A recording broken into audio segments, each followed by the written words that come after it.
नमस्कार, मैं हूं मनोज और इंसानों की कुछ बेसिक नीड है और उस बेसिक नीड में एक नीड ये भी है कि आदमी को सुरक्षित रहना चाहिए यानी कि सुरक्षा। और जहाँ पे इंसानों की नीड है वहीं पे रोजगार है, वहीं पे करियर है।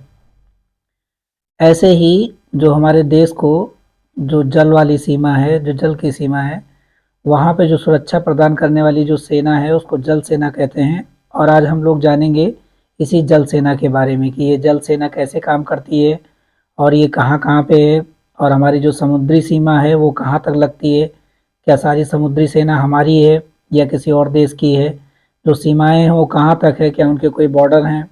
ये जो सेना वाले लोग हैं ये कहीं भी जा सकते हैं। तो आज इन्हीं के बारे में जानेंगे और इनको जानने के बाद में जो लोग इच्छुक हैं कि हम लोग अपना करियर नेवी में बनाना चाहते हैं यानी कि जल सेना में बनाना चाहते हैं तो अपना करियर इसमें बना सकते हैं। अब जो हमारी देश की सेना है या कहीं भी देश की जो सेना है, जो जल सेना है, वो किस-किस स्तर पे काम करती है? वो एक त्रिस्तरीय सेना है यानी 3 जगह काम करती है। वो पानी के सतह पे भी काम करती है, पानी के नीचे भी काम करती है और जो जल है, जल के ऊपर जो एयर है, उनमें भी काम करती है यानी कि 3 जगह काम करती है। ऐसा नहीं है कि वो जल के सतह पे ही काम करेगी। इनका काम कहाँ-कहाँ पे होता है? ये लोग बैटलशिप पे काम करते हैं, जो युद्ध वाले बड़े-बड़े जहाज हैं, वहाँ पे काम करते हैं। इनके पास क्रूज़र है।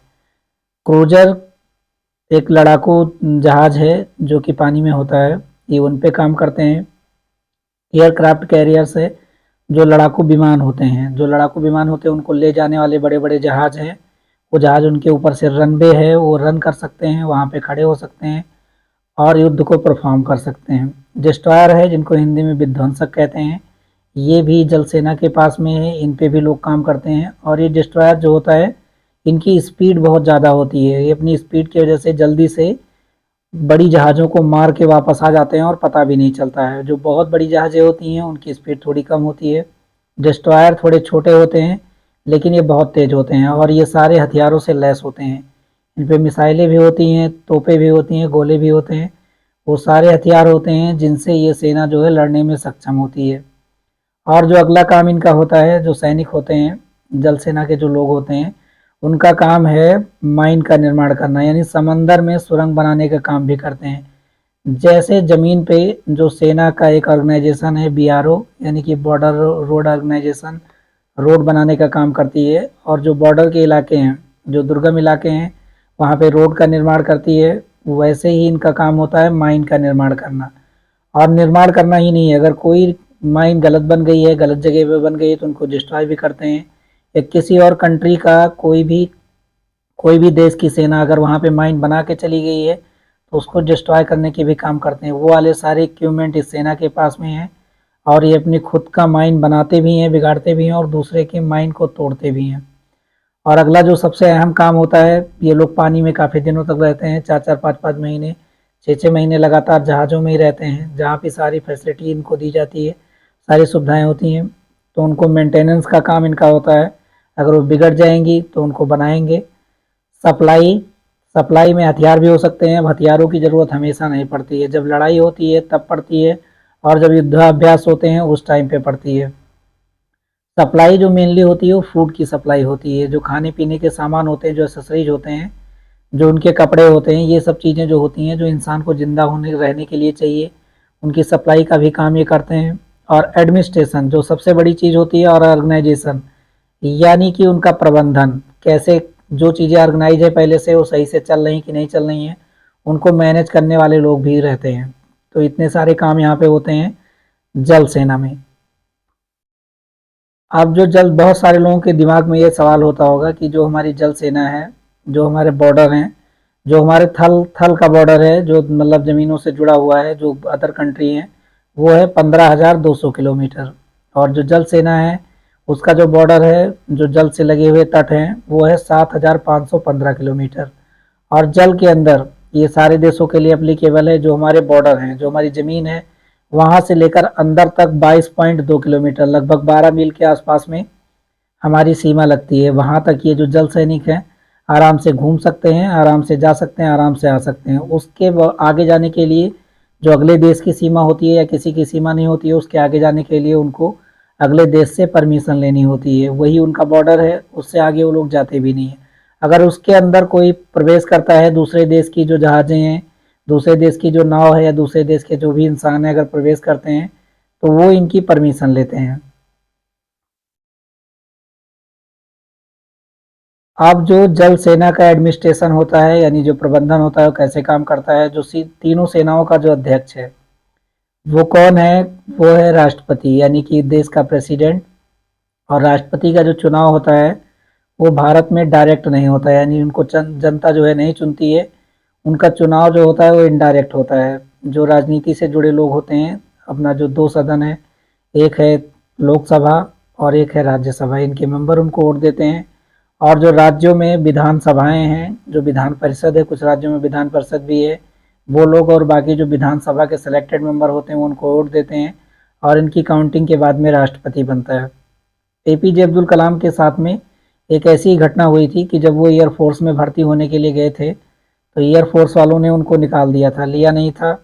और बाद में जब वो राष्ट्रपति बने तो उस सेनाओं के अध्यक्ष हो गए। तो जीवन में अभी कभी भी अगर हार होती है, असफलता मिलती है, तो हार नहीं मानना चाहिए, बल्कि उसके लिए और आगे प्रयत्न करना चाहिए।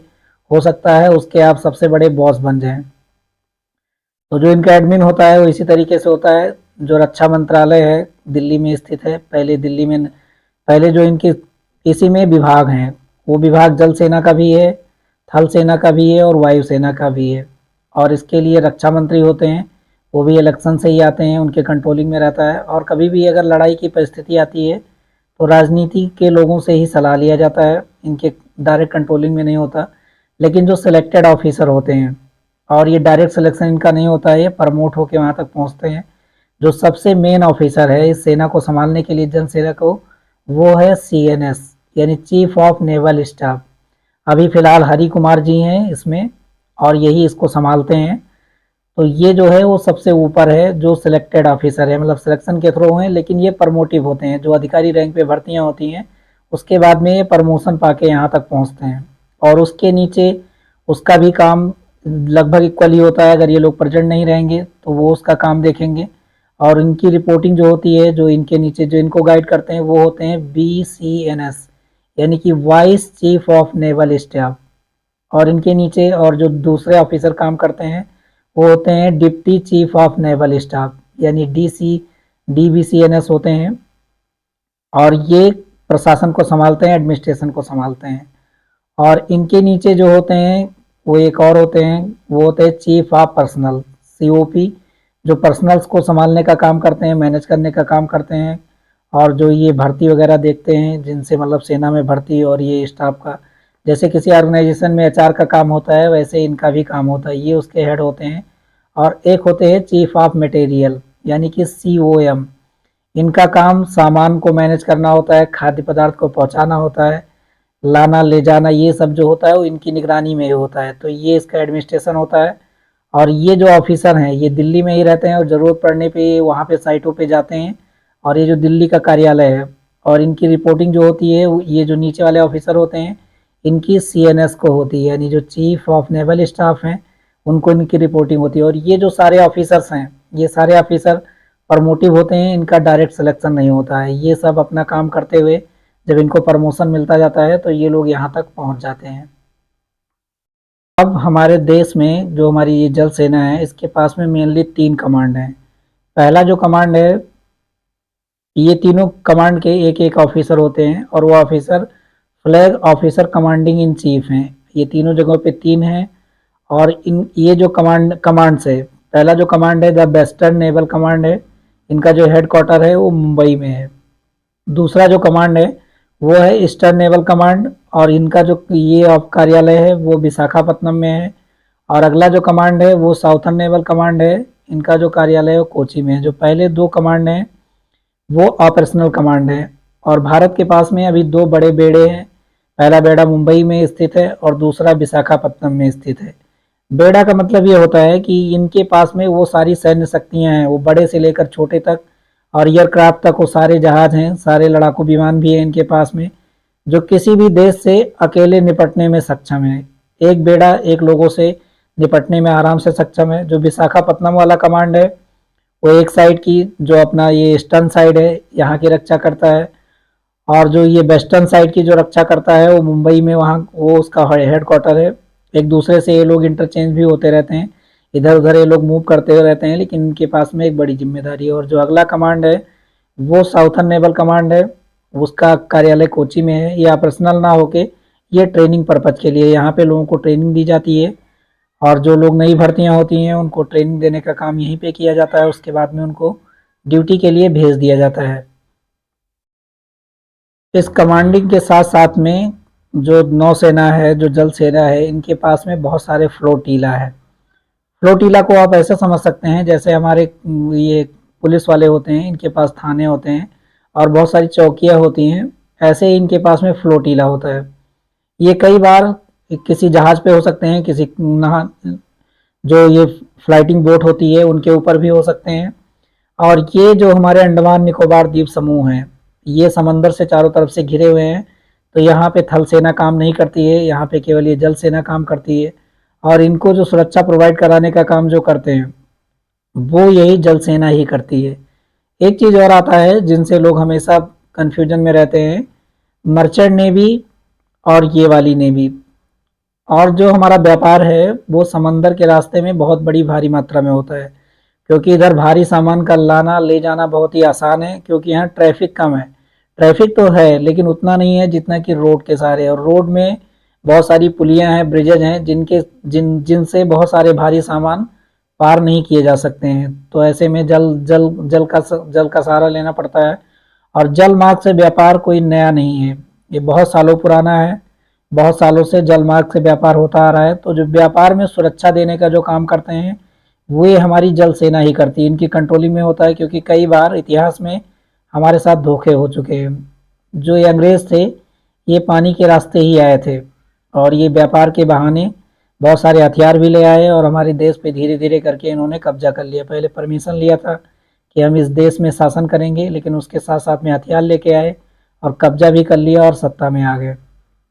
दूसरी चीज है ये जो मर्चेंट नेवी की जो बात होती है, मर्चेंट नेवी केवल व्यापार को देखती है, और जो उसमें सुरक्षा देने के काम करती है वो हमारी जल सेना करती है, यानी कि नेवी करती है। तो बहुत सारे लोग मर्चेंट नेवी में भी जाते हैं, तो उसको जो चेन है, जो सप्लाई चेन है, उनकी निगरानी करने का काम करते हैं, उसका लेखा जोखा करते हैं। और उसमें भी ठीक ठाक लोगों की सैलरी होती है, ऐसा नहीं है कि उसमें सैलरी नहीं होती है, अच्छे पैसे लोग कमाते भी हैं और उसमें अपना जीवन बनाते हैं।